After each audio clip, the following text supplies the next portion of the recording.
Bueno, ikasiko dugu zelan kalkulatzen diren polinomio baten erroak.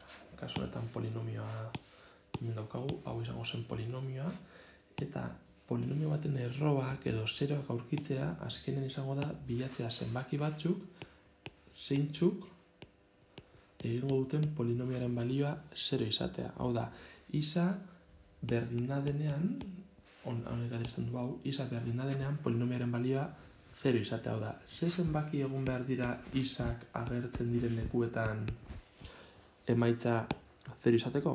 Ba hori da kalkulatu beharko genukena. Horretarako erabiliko dugu errezeta bat bezalakoa. Vale. Zelan kalkulatuko duguna, hori eta inportatuko dugu guztia. Eta hemen prestatuta daukat, pausuz zer den egin behar dena. Hemen polinomio baten erroak kalkulatzeko, bale. Orduan, azkenean, egin behar zuna da ikastea buru zeintzu diren pauso hauek eta gero erabiltzea. Bideo honen helburua izango da pauso hauek zelan erabiltzen diren jakita. Gogoratu, polinomio baten erroa izango dela polinomio hori 0 bihurtzen duen balioa aurkitzea. Horretarako hemen jartzen duen gauza da lehenik eta behin planteatu beharko dugula Ruffini bat daukagun polinomioarekin. Ez dut azalduko hemen Ruffini zelan egiten den, baina garatzen dizuet Ruffini planteatzeko azkenean kalkula egin behar dugula bimarra eta jarri polinomio honen koefizienteak. Vale. Lehenengo pausua beraz izango zen egitea Ruffini bat.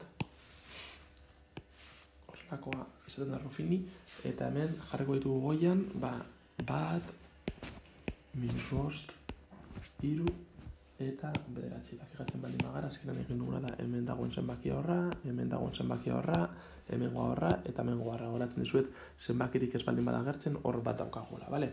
Orduan egin duguna da planteatu Ruffini hori. Begiratzen dugu berriz ere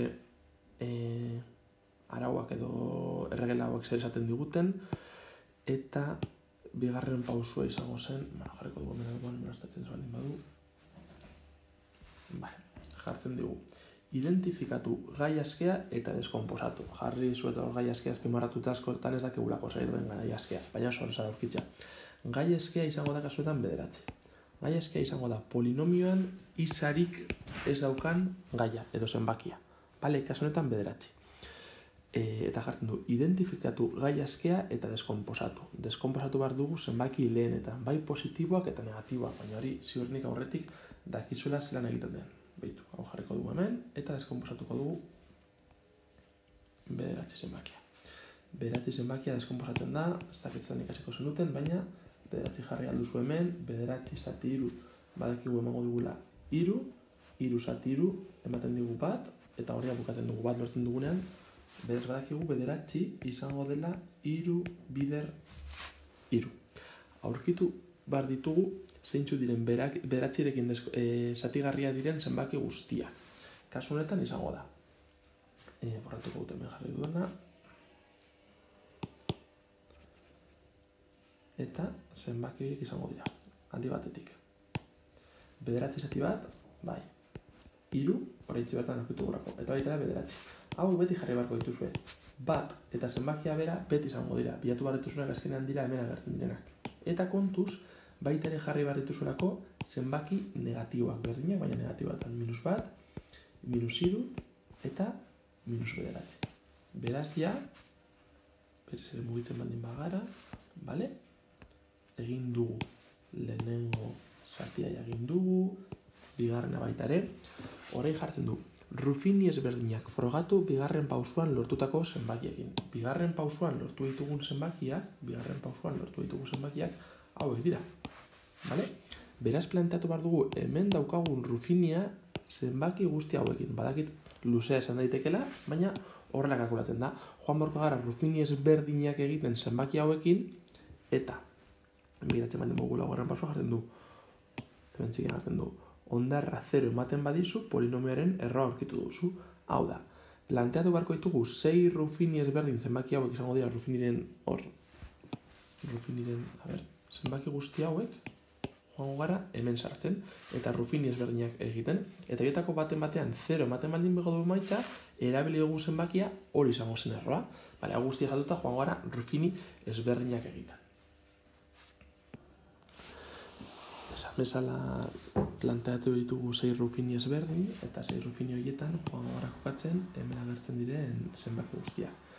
Beraz, nik eta behin kalkulatu rufini bat zenbakiarekin, beste bat minus bat zenbakiarekin, hiru zenbakiarekin, minus hiru, bederatzi eta minus bederatzi. Eta begiratuko dugu hemen agertzen diren zenbakiak, hau da, hondarretan agertzen diren zenbakiak.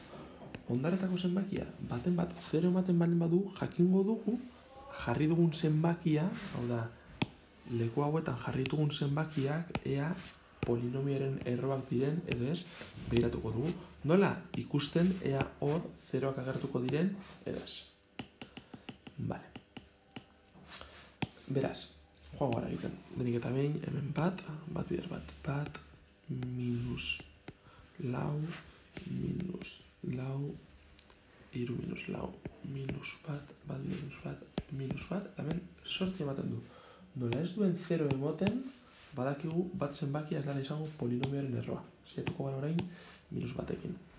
Bat, bider minus bat, hemen ematen du minus 6, bider minus bat, plus 6, hiru gehi 6, bederatzi, bider minus bat, minus bederatzi, minus bederatzi, 0. Kasu honetan 0 eman digu, beraz, badakigu hau bai izango dela gure polinomioaren erroa. Aurkitu dugu erro bat, baina eskatzen digute aurkitu ditugun erro guztiak, beraz, jarraituko dugu. Hirurekin kalkulatuko dugu. Bat, hiru, minus bi, minus 6, minus hiru, minus hiru, minus bederatzi, berriz ere 0, eta kasu honetan beste bat aurkitu dugu, jarraituko dugu egiten.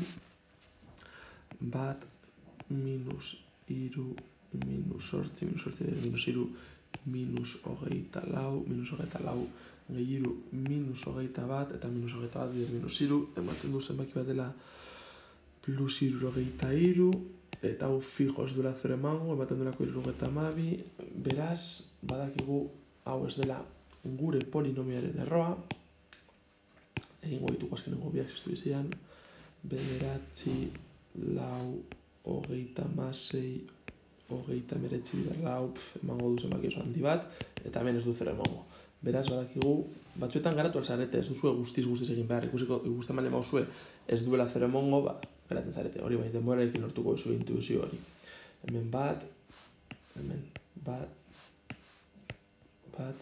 minus bederatzi, minus hamalau bider minus bederatzi emango du laurogeita hamar gehi hogeita hamasei, hogeita sei, plus hogeita sei edo horrelako zer, gero begiarkatu behar duzue, beraz gero zeta zenbaki gehi ez du 0 emango. Beraz, badakigu, hau ez da ere ez dela erroa. Beraz, jakin duguna dela gure hasierako polinomioan, hau da, polinomio honen erroak direla, bai minus bat, baita ere plus hiru. Hau da, izak agertzen diren lekuetan jartzen baldin bauzue minus bat, polinomio honek 0 balioko du. Eta izak agertzen diren zenbakietan jartzen baldin bauzue hiru, polinomio honek 0 emango du. Egiten baldin bauzue konprobak eta hori emango zue. Aldiz, jartzen baldin bauzue beste zenbaki hauek, ez dute 0 emango. Eta horrela kalkulatzen dugu polinomio baten erroak.